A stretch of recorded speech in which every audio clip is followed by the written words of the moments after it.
It's all about getting the right information and the right pictures and the right persons to interview.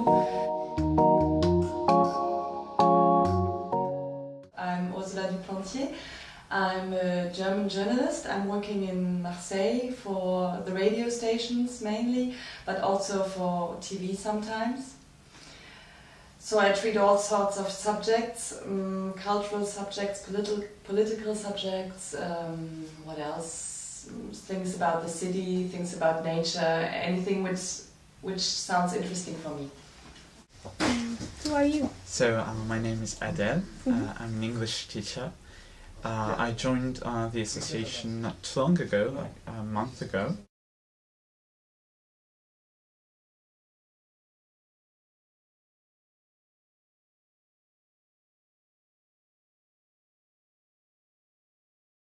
And I joined it because I felt I was at some point in my life I need to take actions and try to mobilize my teaching skills in order to educate in another way and about other issues such as homophobia. And that's the main reason why I joined them, and they're pretty great. First of all, for me it's very important to do a good research, to really know the subject and all the information necessary for minority. Like for Roma, it is a very complex subject. So I really read a lot and talked to associations to really get to know about the information. That's the first point. And then I always try to get to talk to all the different parties or points of view.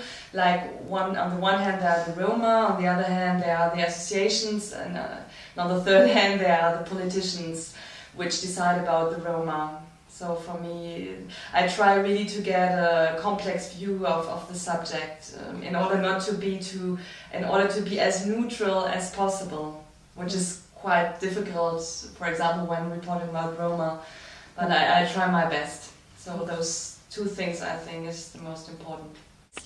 Well, I think the main issue when reporting about minorities is that you must be aware that some words shouldn't be used lightly, and you need to know what you're talking about.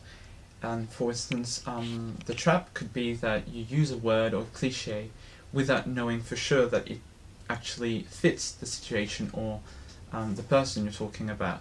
So I think one of the responsibilities of journalists is to, well, do their job obviously, and not to jump on conclusions, and to, for instance, maybe contact associations before writing anything to be sure about what they say. What is very important is that the image, that what you see is always, the text is always linked to the image. For example, the problem of the normal news you watch at 8 o'clock in the evening. For example, the big problem is when you talk about European subjects, decisions which have been made about something. It's very difficult to have an image which is corresponding to the content, you understand? So, for example, often you see when they talk about a European decision, you see the people who made the decision, you see the conference hall, you see the table, you see a glass of, water, you see people handshaking, and they talk about, they made a decision about a very complex thing. So there's the big problem that you see something, they will say, yeah, we decided something about the Roma, but you won't see any Roma camp in this report because it's very difficult. So this is the big problem when you make a bit abstract films about abstract European decisions, that the image is not linked to the content. So this is a problem. So for a good communication, the ideal thing is that the image corresponds to the text. What I recognize, for example, when I read La Provence, is that often it's not very. I mean, you can see that there's not enough research sometimes, and that it's always done in the same way. Sometimes I think the media treat about minorities always in the same way and not very originally, and they don't take the time to really meet the people, to talk with the people.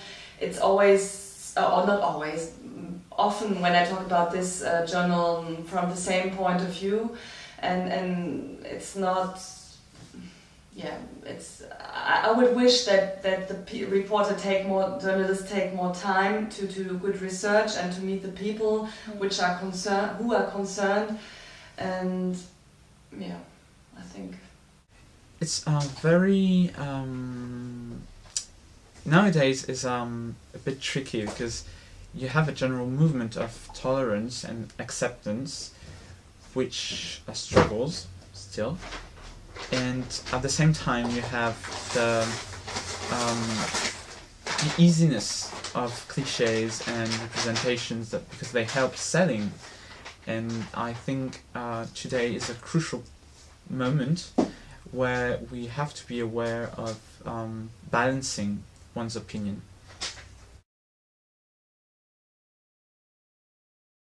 Yeah, so as I said, make a good research and talk to all the different parties, and yeah, and make it in a way which, I mean, this is a part of the work of journalists, that you try to explain in good terms and in simple, not simple, but to make it in a way that is interesting for the people who listen to it, like for the radio, and to explain it so they can understand it easily. So even if it's a complex subject like the Roma, there are many things to know, but to do it in a way that even without concentrating 100%, which is the normal way of life, when the radio is switched on, you only have perhaps 50% of attention. So you need to do it in a way that is interesting, but also not too difficult to understand. So I make sentences which are simple, and I try to explain it in a simple way. So that's also important. Well, maybe not to present a minority as a stereotype, as a norm. For instance, to say that is the right way to see and perceive homosexuals, for instance. Not to create a new norm for the minority, because minorities are in themselves very diverse. So one thing a journalist should be aware of is that the person who's going to talk about or to represent is not quite 100% what all homosexuals, for instance, could be. If I really would like to do something more long and more complex, I would try to get an interpreter, a translator who speaks Roma, and I think this is possible. But I know for the regional newspaper, they don't have a lot of time, they don't have all this, but yeah, at least they should try to get some impressions and to talk to the people. I learned that in the newspapers like La Provence, the regional newspapers here in Marseille, or in the Provence area, they don't have specialists, or they don't have, they don't have certain, I mean, like there's a person for political subjects or economical subjects, or someone who is designed to talk more about the Roma question or Roma subjects. And so this would be a good perhaps solution to be able to treat complex subjects like the Roma in a short way. I mean, if there's an actuality, that they have someone who knows the context, who will not use a false or a term to talk about Roma. I mean, it would be good if there are specialists for each subject, or like for social subjects, and like the Roma for minority subjects, that there's someone, or if possible 3 persons who can treat those subjects. So if something is happening, they know about the topic, and they know about how to talk about it. And in Hamburg, for example, Hamburg in north of Germany, I was working for a regional TV station, and there we all were kind of specialists for several topics.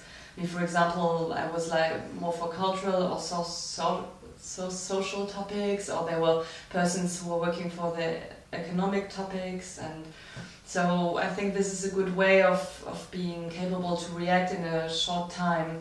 And another thing what I was thinking about was it would be good as well that it's not always only the actuality who defines what we are talking about. I mean, if there's an expulsion of Roma, that this is the only way of talking about the Roma problem, but perhaps to see the totality, or I mean, there are many incidents about the Roma, and to take that as a reason to treat about the Roma in a not actual way, not always take an expulsion as a reason to talk about Roma. So that would be enabled to have more time to be able to talk to the Roma, to talk to different persons which are concerned by that.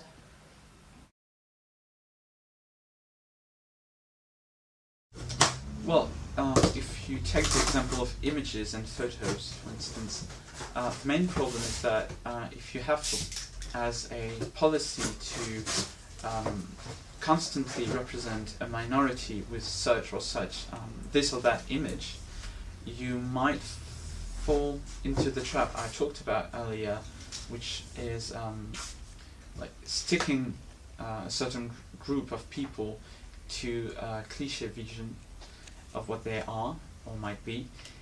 And I think that as much as for reporting, the important thing with the images is that we work to educate people so that their reading of the image won't be oriented before seeing it. It's very important that images stay available to everyone. I think the first notion I would focus on would be balance, because most of the time when you see a homosexual couple on a picture, you expect the text to be about homosexuality, homophobia, sometimes AIDS, and I think the topics related to these pictures should be more balanced and diverse. And the second one, maybe diversity itself, and still in the example of homosexuality, maybe try remember that there's not one kind of homosexual, and it's a diverse minority, not community, it's a diverse minority, and it should be made clear to people reading, watching movies. A more visibility and again, my fight is against homophobia, so I'll talk about homosexuals, to make them more hearable, to make them speak, give them a way to speak for themselves instead of being spoken for.